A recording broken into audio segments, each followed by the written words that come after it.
Ayon sa mga kumakalat na tsismis, may bagong nililigawan si Daniel Padilla na isang estudyante sa Baguio. At ito raw ang dahilan kung bakit hindi agad bumaba ang aktor matapos ang shooting ng kanilang serye na Incognito. Marami ang nagtataka kung may epekto ito kay Catherine, lalo na't wala itong reaksyon sa viral photo ng ex-boyfriend na si Daniel, na hindi tinangkilak ang mga komento tungkol kay Catherine na sexy sa kanyang pictorial.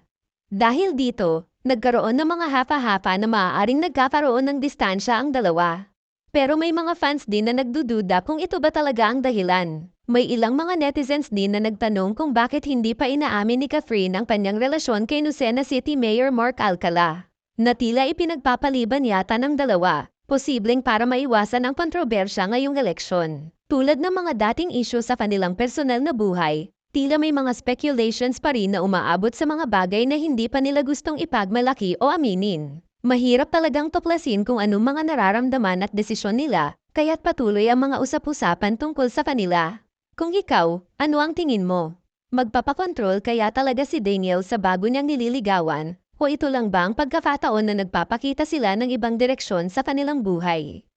Samantala, si Kris Aquino ay humingi ng paumanhin sa mga kapamilya ng kanyang dating karelasyon na si Dr. Mike Padlan. Sa isang post, inamin ni Kris na nagkaroon sila ng hindi pagkakaunawaan at mga isyu matapos maghiwalay. At isa na rito ang kanyang paghingi ng tawad sa mga kaanak ni Dr. Mike na naging malapit sa kanya na itinuring niyang pamilya. Habang siya ay nasa Amerika, nakilala ni Kris ang ilang miyembro ng pamilya ni Dr. Mike at naging close siya sa mga pamangkin ng doktor na sina Pokemon at Lego. Si Paimon ay naging kaibigan ng mga anak ni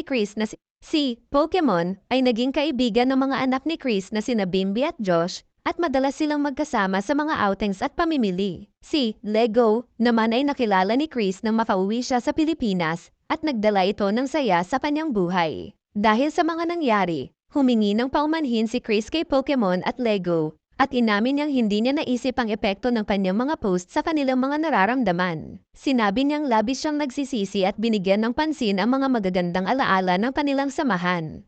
Please like, comment, share and subscribe now. Thank you for watching.